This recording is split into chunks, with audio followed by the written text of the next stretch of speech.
Hello and welcome to the second edition of Cranbourne Turf Club Television, the show that gives a whole new meaning to the Sunday special. We hope that you managed to have something on Moment to Savour 2 weeks ago out of the Moody camp, saluted with Luke Nolan on board and gave a whole new meaning to it.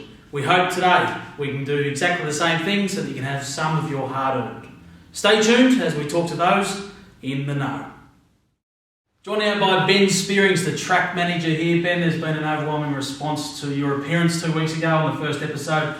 Cries to get you on each and every week now, obviously. Mate, the track, how did we hold up? The rail was in true position. We had 10 races on the card and we were a slow 7. Slow 7, very good. I knew you'd listen. They went quite well. 10 races, it's quite a bit of damage, so obviously we've put the rail out to the 4 metre position for Sunday's races. Excellent. We're on a heavy 8 again. Heavy 8? Bit worse than last time when I spoke to you. The penetrometer's out to 6.38, which is a high end of a heavy 8. At anything above 6.4, we go to a heavy 9. Right. So we'll need the weather to come good to get to your famous track reading again. Down to a 7. Yeah. I was really hoping for a 6 2 weeks ago just to come down and see you. Ben, where do you think the winners will come from on Sunday? The track should play pretty fair. Yep. They've gone out to the 4 metre position now and they've got a good fresh going. They stayed to the fence last meeting, so no, should play fairly. Fantastic. Ben Spearings, thanks very much. No worries, mate. Good. Joined now by local leading trainer Stephen Theodore. I thought it was Stephen Theodore. I thought I might have been standing in front of a mirror there for a moment. You're not that ugly though, Steve. Mate, welcome to CTC TV. We've been trying to get you on for weeks. How are you travelling, mate? I'm very well, and I'm very honoured to be here, mate. And it was a bit of a rush. I hadn't had time to do the hair, but anyway, we'll battle through, won't we? Very good. My word. I got a new sponsor during the week, Garnier Hair Products, so that's good. Excellent. Hair all my way. I'm still waiting for the won't happen overnight, but it will happen. 7 years I'm waiting. I've been waiting about 25. That's very good. Mate, new tops? Yeah. We're seems that I've been advertising nearly every other stable in Victoria, but trying to catch up with the new age and the new tops and the website coming up soon. So excellent. Very exciting. Very good, mate. How many horses you got in work at the moment? We have 12. We're only a small boutique stable. Yep.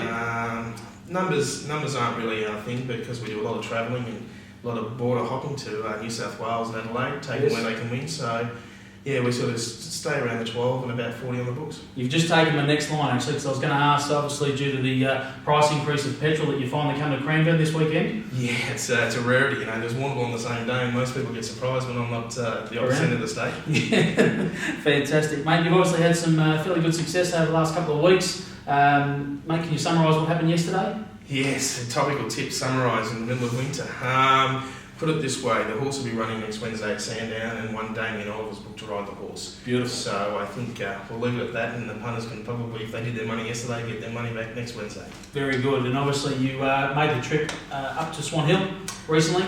Yeah. Very stiff there, 2 seconds from 2. Very much a regular there. That was my 7th year after having my licence 7 years straight at Swan Hill. The barman there just thinks I'm an absolute delight. There was a group of 17 owners this year, so we cheered them home only to run second, but they'll each way out, so no damage done.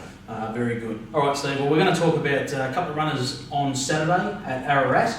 What are the best chances there? And can you just tell us, in race 1, the Ararat 2-year-old maiden plate, you've got the toppy there, Bruce in the suit. Yeah, Bruce in the suit.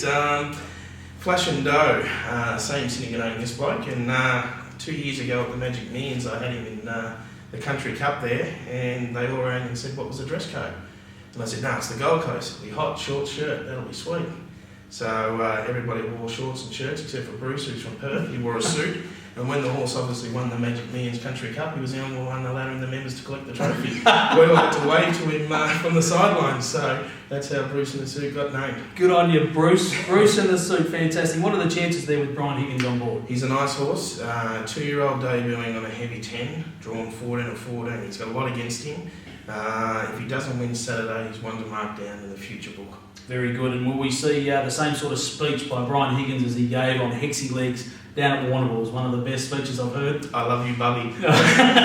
I don't think most people would expect those words to come out of my mouth, but if it means he gets an interview, it means we've had a winner, so I'd love him to repeat it. Fantastic. And your second runner will conquer with Jade on board, Jade DeRose? Yeah, good local girl. She's an integral part of my stable. She's there 6 days a week. Sometimes she's at the stables more than I am, so No, look, he's a new addition to the stable. I'm still ironing out a few wrinkles. He's drawn exceptionally well, which means we can find a position, and he might be a sneaky one at odds to improve sharply. Fantastic.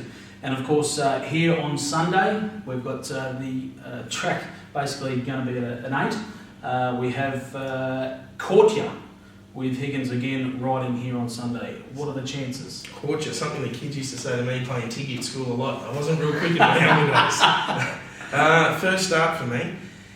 It's shown a fair bit at home. Its trials have been impressive, its work's been impressive. It's drawn 14, not ideal. Handle the track? It will. Its wet track form's impeccable. Yep. Young Gavin Bedge, good, done its final bit of work this morning, got off and said, I'd be having something on this if I was allowed to have a bet, so we might be steering the locals into maybe a winner in the last race so they can put the money over the bar. Well, there you go, folks. There's a very handy tip for you. Race 9, number 8, Courtier, Stephen Theodore with Brian Higgins on board. Stephen, working beautifully, mate. Thanks very much for your time. No worries, Luke. And all the best. Cheers, mate. Cheers, mate. Well, now it's time to make some money on the Mulgrave Football Club race day, Sunday the 26th of June here at Cranbourne. As we've heard from Ben, the rail is out 4 metres the entire. Our Sunday special for this week is the best value, race 7, number 6, good value. We believe the 4-year-old Bay Gelding, trained by Michael Kent, and Peter Merton's going to be on board, we believe, should salute on Sunday. We look forward to your company once again. We thank everybody that joined us here today, and we'll see you on Sunday. Cranbourne Turf Club, we bet you'll love it.